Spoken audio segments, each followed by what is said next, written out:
Hello everyone, and welcome to the second of our class preview lectures, where we look at Europe before the French Revolution.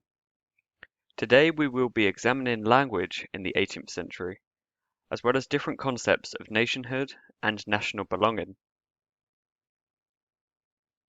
When we look at a map of Europe in the 1700s, we are presented with the image of a continent of clearly demarcated borders and states that reflects the clean boundaries of our own 21st century world.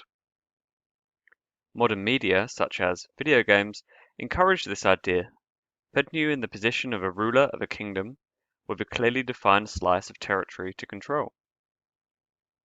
This idea of clean borders is, however, false.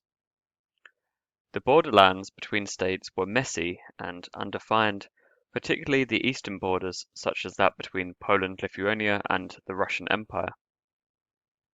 Within the borders of these states, many residents had little sense of loyalty or even understanding of the state that they supposedly lived in. Most Europeans continued to experience and conceptualize the world locally, living and dying in the village in which they had been born. Each of these villages had its own culture, way of speaking, and religious norms and habits. The wider world continued to be only tangential to a poor farmer's life when the local ruler invariably demanded taxes or soldiers for their many wars. There was, in other words, little tying together one village to the next, let alone to the national capitals and courts. Religion and religious affiliation continued to be the most important part of an individual's identity and a key factor of difference for people throughout Europe. Oftentimes, religion and nationality were conflated. It was common, for example, to refer to all Muslims as Turks. Protestants, in particular, were proud of the localism of their churches, which were formed around a national body. For example, there was the Church of England, Church of Ireland, and Church of Scotland, all of which practiced Protestantism in slightly different ways. Even in the Catholic Church, where services were conducted in Latin, local traditions made attending church in Portugal very different from attending church in Poland. To understand the relative lack of national identity in 18th century Europe, we should consider the issue of language. 20th and 21st century Europe is divided by states which, by and large, have one overriding language which forms the basis of their national identity. In other words, the above map of European languages largely corresponds to the current map of European states, with some notable exceptions such as Belgium or Austria. 18th century Europe was very different in this regard. In France, for example, the French language that we know and love today was largely spoken only in a small area around Paris. In areas far from the capital, such as Brittany and Corsica, languages were spoken which had very little in common with French. At times, these languages were more similar to those spoken in foreign kingdoms. Take Occitan, for example, spoken in the south of France. Occitan was more closely related to Catalan, the language spoken in the area of Spain where Barcelona is located, than it was to mainstream French. Yet Catalonia was a possession of the Spanish Empire, and Occitania belonged, as we have said, to France. Only after the French Revolution did the south of France see itself as more French. Catalonia, meanwhile, went a different direction, evolving a strong nationalism of its own, which we shall cover in future lectures. Even when one language was dominant, the amount of dialects of that language were bewildering. Take the map above, for example. This map of different dialects of German was made in 1900, long after language standardization and the emergence of a German nation-state. Even so, note the bewildering varieties of German, which all employed different grammar and vocabulary.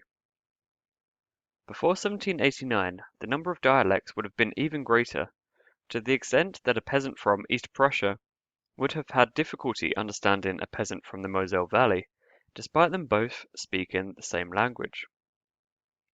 Today, some remnant of this can be glimpsed from noting the bewildering variety of European accents, even in a small country such as Ireland. Many of the cities east and south of Germany had been constructed in the medieval era by German settlers and retained a German character. Prague, Buda, Pest, Riga, and Lemberg were some of the cities which lay outside of the borders of today's Germany, but in 1789 had German-speaking majorities. These German-speaking cities were also home to a large Jewish population.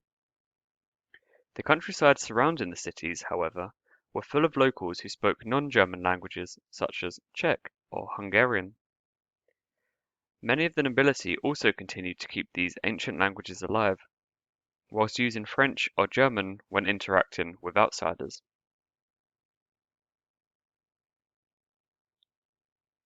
The German cities were also often found in the borders of two of the mightiest European states, the Russian Empire and the Habsburg monarchy, which also contained a variety of peoples from all manner of ethnic and linguistic origins. In these empires, loyalty to the ruling family was far more important than loyalty to a national group. The Russian Empire made extensive use of its educated German population in the administration, for example, whilst its armies consisted of Ukrainians, Kazakhs, Uzbeks, and Siberians. The Habsburg holdings extended from rich Flanders in today's Belgium to the Hungarian plain, where their famous cavalry unit, the Hussars, originated. The Ottoman Empire was the most multicultural and cosmopolitan of all of the European states. This empire stretched from Belgrade in today's Serbia to the Caucasian mountains and the borders of Iran, down to the holy cities of Islam in the Arabian Peninsula and as far west as Tunisia. This land encompassed a variety of people and faiths. Whilst tolerance was practiced in the empire, in public life subjects were expected to conform to clothing standards which differed, for example, between Armenians, Greeks, and Kurds. Religious and other refugees from less tolerant parts of Europe were welcomed within the empire's borders, in which most minority groups formed their own small communities in cities and particular regions. The complexities of national identity in the 18th century can be hinted at via an examination of the famous Battle of Culloden, fought in northern Scotland in 1745. Culloden, a battle between troops from the British government and a group called the Jacobites, who wished to return the Stuart dynasty to the throne of Britain, is a battle with an emotional resonance for modern Scots, as it represented the assertion of London's rule over the Scottish Highlands. However, nationality in the battle was complex, with the British government's army consisting of Englishmen, Germans, Scots, and Irish, and the Jacobite army including Scottish Highlanders, Scottish Lowlanders, Irish, French, and even a few English soldiers. Each soldier in both armies fought for different reasons, and few saw it in terms that we see the battle today. People from Europe also began developing a stronger sense of identity as Europeans through interactions with the rest of the world. European economic exploitation of the African coast and the massive growth in the business of chattel slavery in the 18th century led Europeans to see themselves as superior to the Africans that they came in contact with.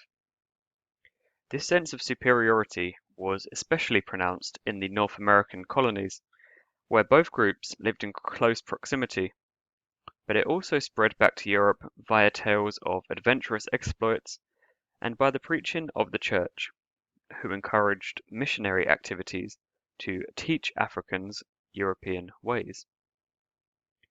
European philosophers patronizingly saw North America and Africa as primitive spaces in which people lived in a so-called state of nature, which was free in some ways from the constricting world of Europe with its strict hierarchy.